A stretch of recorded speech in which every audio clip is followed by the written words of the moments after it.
Tere tulemast Musta kassi taro lugemisse kaksikud. Siit tuleb lugemine teile nädalaks 29. juuni kuni 5. juuli. Ma olen teile siia valmis pannud 7 kaarti. Ja vaatame, mis neil kaartidel teile siis selleks nädalaks öelda on. Esimese kaardina on teil välja tulnud müntide 8.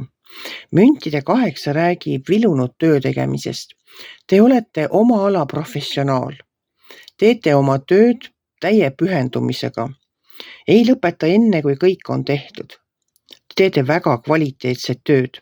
Te ei lase kusagil üle jala, sest teile meeldib see, mis te teete. Te teete seda südamega, südamest tuleva sooviga kõik hästi teha. Teil on siin järgmise kaardina tulnud hermit. Kui teil on nüüd siin mingisugused küsimused, millele te soovite vastuseid saada, siis hermiti kaart need vastused teile toob. Minu jaoks on see hermiti kaart selline, ta on eremiit, ehk selles mõttes ta on erak vahetevahel, mitte alati.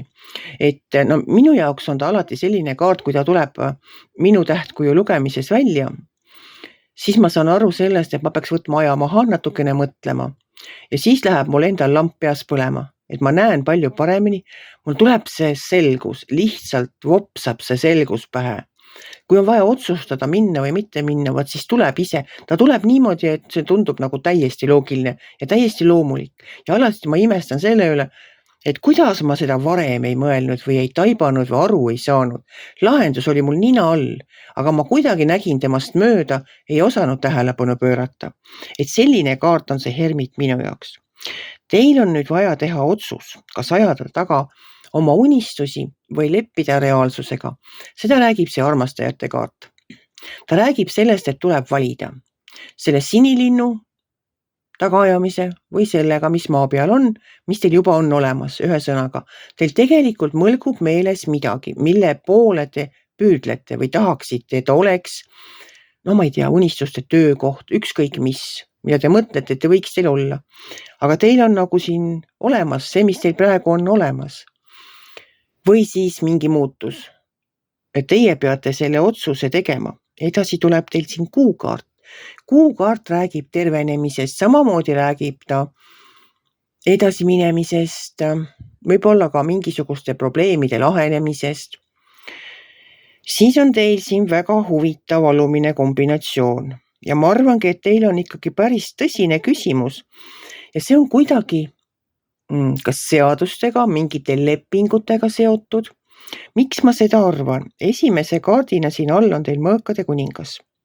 Järgmine kaart on teil siin, ta on kuidagi kas viimse päeva kohus või midagi sellist. Ja viimane kaart on teil siin õiglus. See mõõkade kuningas on igasugustes lepingutes, kõiges, mis puudutab seadusi, nagu lepinguid, mis peavad, siis see projekte. Ta on nagu kõige sellega hästi kursis, sest ta tunneb seadust. Ta on ka siuke sirge jutuga mees ja kui temaga rääkida, siis tuleb rääkida otse ja selgelt, mis on teie probleem, mis on see teie murekoht. Ja siis tema mõtleb ja ütleb nagu selle, et mida tema asjast arvab, kus tema viga näeb või mida peaks tegema. On see mõni, ma ei tea, võib-olla on teil mõni kohtuasi. Ma sellepärast seda arvan, et see õigluse kaart on siin väljas. Ja võib-olla mõni kohtuasi pooleli, mõni juriidiline küsimus.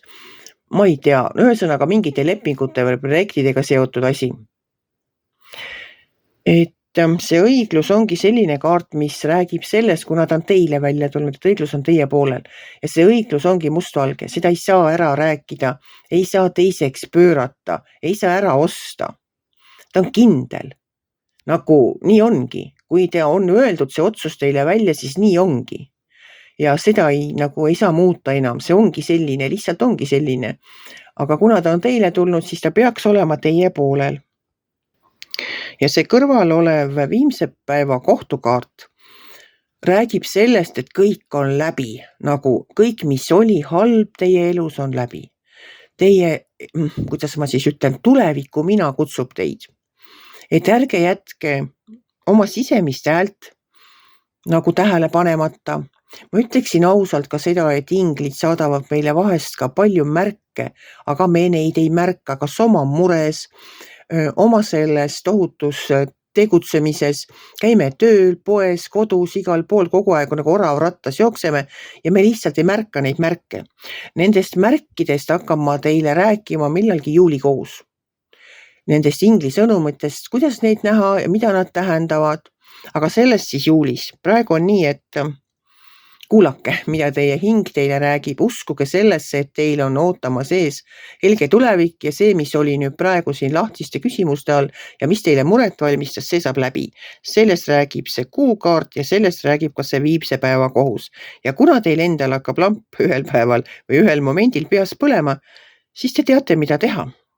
Vaat niimoodi sai selleks nädalaks teile see lugemine. Väga head sõbrad on teil seesama kuningas, mõõkade kuningas. Ega see hermiti halb kaart ei ole. Et tema on ka just seda, et sul lihtsalt tuleb pähe see, mida tegema peab. Et võtke või jätke. Kui teile minu lugemine meeldis, ärge olge kitsi. Pange ikka like pöiale üles, võite ka kommenteerida. Kohtume järgmisel nädalal.